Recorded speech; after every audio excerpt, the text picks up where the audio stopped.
এই ভিডিওটা কিন্তু বেশ কিছুদিন আগের, যখন কারফিউ চলছিল, কোনো জায়গায় বের হতে পারছিলাম না, তখন আমার ভাসুর, ভাবি, তার মেয়ে আর ছেলে আমাদের বাসায় বেড়াতে এসেছিল। তো সবাই মিলে ভাবলাম কোথায় আর যাওয়া যায় এই কারফিউর মধ্যে। তো রাজশাহী মুক্তমঞ্চ থেকে বাবুদের ঘুরাই নিয়ে আসি, কারণ ওখানে তো অনেকগুলা খেলনা থাকে, মানে অনেকটা পার্ক সিস্টেম করা আছে, বাচ্চার গিয়ে আনন্দ পাবে। তাই দুই বাচ্চাকে নিয়ে সেখানেই রওনা দিলাম। আমাদের বাসার পাশেই কিন্তু নদী, আর সেই নদীর ধার দিয়ে কিন্তু আমরা বের হয়ে পড়েছিলাম। মেন রোড ইউজ করছিলাম না, কারণ মেন রোডে তো কারফিউ চলতেছিল।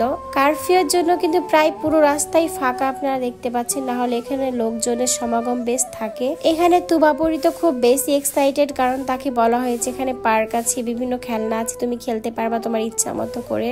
আর ভাবির বাবু তো অনেক জ্বালাচ্ছিল, তাই বাবুকে নামাতেই পারছিল না কোল থেকে। সবাই মিলে পার্কের ভিতরে ঢুকে গেলাম, মানে খুব সুন্দর একটা আবহাওয়া ছিল সেদিন। আগে মুক্তমঞ্চটা তেমন অতটা ভালো ছিল না, তবে এখন অনেক বেশি সুন্দর করা হয়েছে, বাচ্চাদের খেলনা দেওয়া হয়েছে। এই জায়গাটা অনেকটা নোংরা বস্তির মতো পড়ে থাকতো আমি যখন রাজশাহীতে প্রথম এসেছিলাম তখন। তারপর তো সব জায়গায় রাজশাহীর লুকিংই চেঞ্জ হয়ে গিয়েছে। I love Rajshahi, colourful light, আরো অনেক কিছু দিয়ে রাজশাহী কিন্তু এখন ভরে গিয়েছে সৌন্দর্যতাই। আর তুবাবুড়ি তো এখানে সবকিছু পেয়ে কোনটা নিবে, কোনটা নিয়ে খেলা করবে কিছুই বুঝতে পারছে না। তুবা কিন্তু রাইডে এর আগে তেমন অতটা চড়ে নাই, তাই রাইডে চড়তে খুবই বেশি ভয় পাচ্ছিল। তাকে বারবার করে বলার পর তারপর সে রাইডে চড়েছে, কিন্তু একবার যখন চড়ে গিয়ে তার সাহসটা ভেঙে গিয়েছে, সে কিন্তু ওখান থেকে আসতেই চাইতেছিল না। আর আমি এখানে এত হাসাহাসি করছিলাম, মানে আমিও রাইডে চড়তে গিয়ে পুরো পড়ে গিয়েছিলাম, তাই আমি ওখানে খুবই হাসাহাসি করছিলাম। মানে তুবা আমাকে নিয়ে হাসছিল যে কাকি পড়ে গিয়েছে, মামুনি পড়ে গিয়েছে বলে। তো যাই হোক,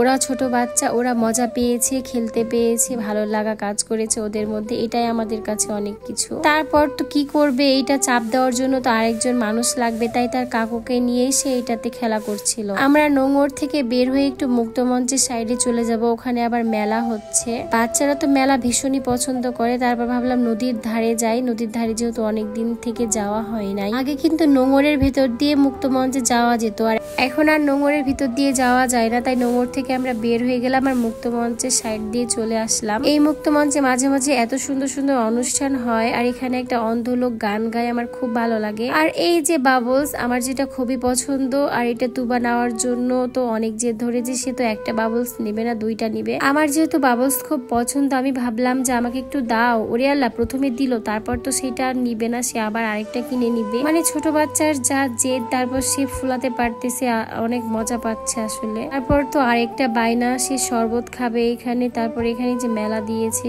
ঈদ আনন্দ পণ্য মেলা 2024, আমরা আর মেলার মধ্যে ঢুকি নাই, যেহেতু কারফিউ চলতেছিল, দ্রুত 6টার মধ্যে বাসায় যাওয়া লাগবে, তাই নদীর ধারে যাইতে যাইতে দেখি কুলফি আইসক্রিম বিক্রি করছে।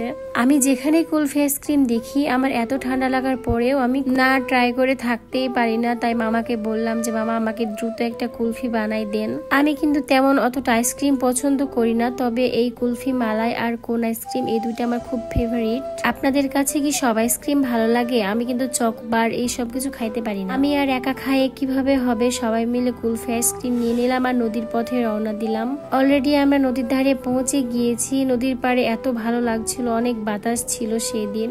নদীর কাছে আসলেই তো আমার মন খারাপ হয়ে যায়, কিন্তু আজকে বাচ্চা কাচ্চা সবাই ছিল, তাই মন খারাপ করে তো লাভ নাই। বাচ্চাদেরকে আনন্দ দিতে এসে যদি আমরাই মন খারাপ করি, তাহলে কি হবে বলেন? তবে কিন্তু আজকে আমার একটুও মন খারাপ হয়নি, কারণ আমি এখানে বেশ এনজয় করছিলাম। নদীর পানি দেখে, পানির শব্দ শুনে খুব ভালো লাগছিল। চারিদিকে থমথমে পরিবেশ ছিল সেই দিন, কারণ সেদিন তো আন্দোলন চলতেছিল বাইরে। এখানে ফুচকা খাবে ভাবি, তাই ভাবিকে পর্দা গার্ডেনে ফুচকা খাইতে নিয়ে এসেছি। এটা আমার ফেভারিট স্টল। সন্ধ্যা পর এখানে সবগুলো লাইট জ্বলতে থাকে, এত ভালো লাগে। যেই ফুচকাটা অর্ডার করেছিলাম সেটাও চলে এসছে। তো ফুচকাটা খাওয়ার পর আমরা এখন বাসায় চলে যাব। তো ভিডিওটি কেমন লাগলো অবশ্যই জানাবেন, ভালো লাগলে শেয়ার করে দিবেন। তো সবাই ভালো থাকবেন, সুস্থ থাকবেন, নিজের যত্ন নেবেন। আল্লাহ হাফেজ সবাইকে।